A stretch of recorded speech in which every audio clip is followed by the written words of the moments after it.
उत्तर प्रदेश विधानमंडल के मानसून सत्र की शुरुआत 11 अगस्त से होगी और एक आधिकारिक बयान के अनुसार मुख्यमंत्री योगी आदित्यनाथ की अध्यक्षता में संपन्न हुई मंत्रिमंडल की बैठक में संसदीय कार्य विभाग के उस प्रस्ताव को मंजूरी दे दी गई जिसमें विधानमंडल के दोनों सदनों को 2005 के द्वितीय सत्र की बैठक 11 अगस्त को निर्धारित की गई है।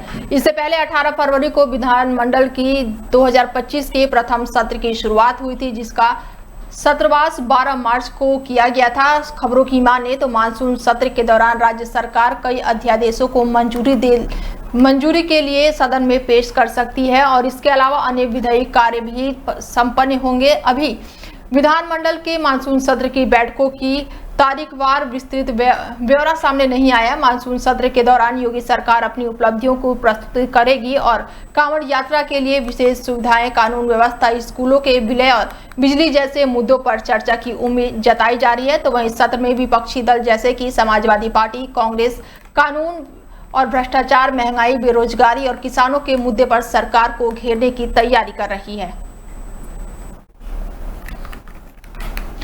नोएडा एनसीआर में लगातार तेज बारिश के बाद से मौसम सुहाना बना हुआ है और आसमान में काले बादल छाए हुए हैं और हालांकि झमाझम बारिश भी लगातार देखने को मिल रही है, जिसके बाद से नोएडा वासियों को उमस भरी गर्मी से राहत मिली है। नोएडा सहित दिल्ली एनसीआर में झमाझम बारिश हो रही है। उमस भरी गर्मी से बच्चे और बुजुर्ग काफी परेशान थे। बढ़ते तापमान और उमस से नोएडा वासियों और दिल्ली एनसीआर के लोगों को बड़ी राहत मिली है। नोएडा में सुबह से रुक रुक कर लगातार बारिश हो रही है। हालांकि गर्मी से लोगों को निजात मिल गई है। हरिद्वार से जल लेकर कांवड़िया 10 दिन से लगातार शामली से होकर गुजर रहे हैं, जिसमें 10 से 15 लाख के बीच कांवड़िया शामली से होकर गुजरेंगे और महाशिवरात्रि का पर्व है और आज भगवान भोलेनाथ की आराधना में आज भगवान भोलेनाथ का जल अभिषेक किया गया, जिसमें 850 साल पुराने सिद्धपीठ मंदिर श्री गुलजारी वाले मंदिर पर हजारों की संख्या में भक्तों की भारी भीड़ देखने को मिली। आपको बता दें कि मामला जनपद शामली के सिद्धपीठ मंदिर गुलजारी वाला का है, जहां पर 850 साल पुराने सिद्धपीठ मंदिर में गुलजारी लाल के सपने में भगवान भोलेनाथ ने दर्शन दिए थे, जहां पर सेठ गुलजारी लाल वहां पर खुदाई शुरू कर दी और जिसके बाद से वहां पर खुद भगवान शिव भोलेनाथ दिखाई दिए और फिर उसके बाद से सेठ गुलजारी लाल ने मंदिर का निर्माण करवाया। सुषमा रानी जी, हाँ जी, आज शिव पार्वती का विवाह हुआ था। इसी लक्ष्य में ये भोले पे जल चढ़ाया जाता है। और तो क्या कोई मन्नत है आपकी या फिर व्रत रखे आपने? मन्नत कुछ नहीं है, बाबा के पास अपना सुख शांति रहे, सबको खुश रखे, बस यही बाबा से वो है प्रार्थना, यही प्रार्थना है बाबा से बस। मुजफ्फरनगर में पुलिस की तत्परता से कांवड़ यात्रा में बड़ी घटना होने से बच गई। कांवड़ियों के वेश में मुस्लिम दे सकते थे बड़ी घटना को अंजाम। पश्चिमी उत्तर प्रदेश के जनपद मुजफ्फरनगर में कांवड़ यात्रा के दौरान ककरौली थाना क्षेत्र से हुए वीडियो वायरल में मुस्लिम समुदाय के युवाओं के द्वारा भेष बदलकर कांवड़ सेवा शिविर में घुसकर चोरी की घटना को अंजाम देना और जिसके बाद से पुलिस की तत्परता से बड़ी साजिश का पर्दाफाश हुआ। राज्य मंत्री कपिल देव अग्रवाल ने सम्मान समारोह के दौरान मुजफ्फरनगर एसएसपी, एसपी सिटी और एसपी देहात और एसपी क्राइम को पटका पहनाकर उनका सम्मान किया। देखिए, मुजफ्फरनगर कांवड़ यात्रा संपन्न हो रही है। पिछले 3 महीने से लगातार प्रशासन लगा है। आदरणीय मुख्यमंत्री योगी आदित्यनाथ जी, उनका बहुत ही सख्त निर्देश, हर बात की छोटी छोटी समीक्षा और पुलिस की मुस्तैदी और अपराधियों पर नियंत्रण। मुजफ्फरनगर के अंदर बड़ी घटना हुई जिसमें कांवड़ियों के वेश में कुछ अपराधी तत्व कांवड़ियों के बीच में घुस रहे थे, घुसपैठ कर रहे थे, तो गुंडागर्दी कर सकते थे, अपराधी घटना कर सकते थे, जिसके कारण से कांवड़ यात्रा की पवित्रता को भी भंग होती, कांवड़ यात्रा बदनामी होती और प्रशासन पर उसका।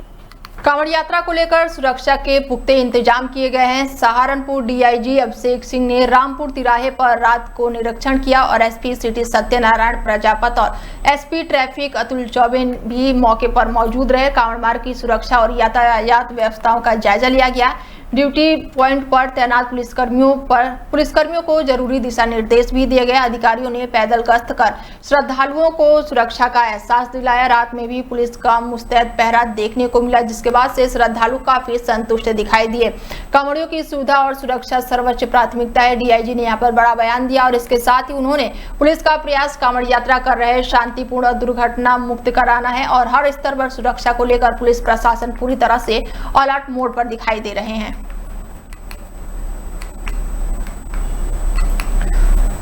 खबर ग्रेटर नोएडा से है, जहां पर कांवड़ियों की सुरक्षा में भारी पुलिस बल तैनात है और कांवड़ियों की पुलिस ने पानी और फल भी दिया है। ग्रेटर नोएडा में कांवड़ियों की सुरक्षा में भारी पुलिस बल मुस्तैद दिखाई दे रही है। जराचा थाना प्रभारी ने कांवड़ियों को हालचाल जाना और कांवड़ियों को पुलिस ने पानी और फल भी दिया। ग्रेटर नोएडा में अलग अलग स्थानों पर लगातार पुलिस तैनात है। ग्रेटर नोएडा के जराचा थाना क्षेत्र में कांवड़ियों के बीच थाना प्रभारी पहुंच रहे हैं।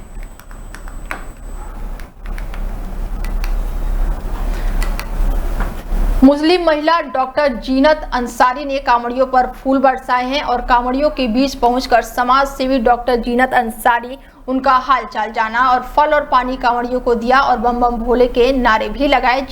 जीनत अंसारी ने कहा है कि सभी धर्मों में आपस में बने रहे भाईचारा, इसलिए छोटे छोटे प्रयास कर रहे हैं। नोएडा के सेक्टर 12 में समाज सेवी डॉक्टर जीनत अंसारी ने कांवड़ियों पर फूल बरसाया है।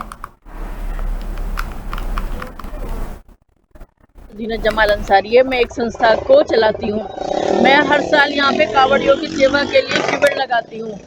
हर जो कांवड़िए हैं जो जल लेकर के 10-100 लीटर इतना मतलब कि इतना कष्ट भोग करके वो भगवान को खुश करने के लिए वो लेके सावन के महीने में चलते हैं। इतना पावन जो महीना है, जो शिव का महीना है, उसके अंदर जो वो हम जो कांवड़ जो लेके आते हैं तो हम लोग उनकी सेवा करते हैं।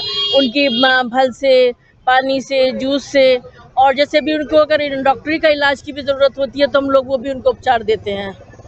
आज पूरे दिन फूल बरसाने का, आज सुबह से फूल बरसाने का, इवन यहाँ तक कि हम लोगों ने पानी भर गया था तो झाड़ू से पानी निकालने का भी काम किया है, साफ सफाई का भी।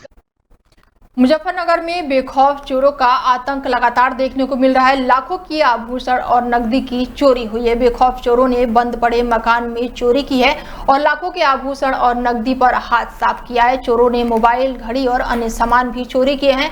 पत्रकार की बहन के यहाँ पर ये चोरी हुई है, जिसके बाद से इलाके में हड़कंप मचा हुआ है। पीड़ित ने थाने में तहरीर दी है, जिसके बाद से पुलिस लगातार जांच पड़ताल में जुटी हुई है। मुजफ्फरनगर के छपरा थाना क्षेत्र का ये मामला बताया जा रहा है। नोएडा में मंदिरों में जल अभिषेक हो रहा है और मंदिरों में भक्तों की लंबी लाइनें लगी हुई है। मंदिर के आसपास सुरक्षा के लिए भारी पुलिस बल तैनात हुए हैं और सीसीटीवी कैमरों से लगातार निगरानी रखी जा रही है। हरिद्वार से जल लेकर कांवड़िया लगातार पहुंच रहे हैं और नोएडा के मंदिर में पूजा अर्चना कर रहे हैं।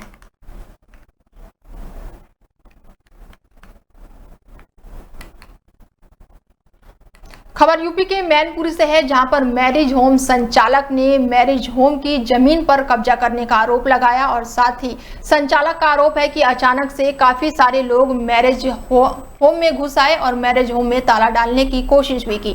पीड़ित ने पुलिस से न्याय की गुहार लगाई है। सूचना पर पहुंची पुलिस ने घटना का सीसीटीवी भी देखा और कोतवाली क्षेत्र के स्टेशन रोड के एक मैरिज होम की यह घटना बताई जा रही है और पूरा मामला कोतवाली क्षेत्र के स्टेशन रोड पर स्थित कृष्णा मैरिज होम की है, जहां पर बेशकीमती जमीन से ये पूरा मामला जुड़ा हुआ है। कृष्णा मैरिज होम के संचालक राजेश कुमार गुप्ता का आरोप है कि मनोज यादव आईसीएल ग्रुप के मालिक बीजेपी नेता लगभग 50 लोगों के साथ अचानक से आए और यहां आकर बैठ गए और उन्होंने 10 तारीख को भी हमारे मैरिज होम में ताला डाल दिया था। फिर फोर्स आई तो पुलिस ने ताला खुलवा दिया। फिलहाल पुलिस इस पूरे मामले की जाँच पड़ताल में जुटी हुई है।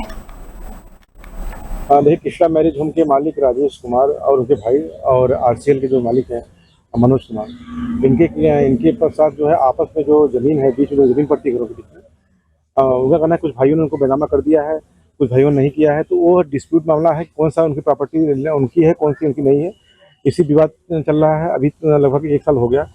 इनका जो है आज का मामला यह था कि नाली की जो खोद रहे थे मनोज कुमार अपने, और नाली की जो मिट्टी थी उसको कहीं किनारे रख रहे थे। तो विपक्षी पार्टी कृष्णा कुमार का जो मैरिज होम है, उसके आरोप था कि यह जो विवादित जमीन है उस पर मिट्टी रख रहे हैं कब्जा करने के लिए। पुलिस मौके पहुंची, उसको रुकवा दी है, मिट्टी वहां नहीं रखी जाएगी और ये आपस में इनकी अपनी बातचीत भी चल रही है कि बातचीत करने के माध्यम से निपटाने की, वो अपनी बैठक करेंगे जल्दी ही, और जो भी उसमें सोल्यूशन निकल सकता है उस कार्रवाई करेंगे। बता रहे उसमें हाईकोर्ट का विवाद ये हुआ कि उन्होंने पहले तो ये धीरे धीरे मिट्टी डालना शुरू किया, ठीक है, 1 ट्रॉली डाली, 2 ट्रॉली डाली, फिर ये डालते रहे। फिर इस बारे में हमने जैसे ही सूचित किया पुलिस को, तो उन्होंने ये काम के लिए उनसे कहा कि जो आपका आदेश, जो हमारा हाईकोर्ट का आदेश था, उसके हिसाब से उन्होंने वो फैसला दिया। तो उसके होते हुए उसके बाद उन्होंने फिर जब ये काम उनका रुक गया मिट्टी वाला, तो फिर वो आए और उन्होंने 40-50 लोगों के साथ असला लेके आए और यहाँ पे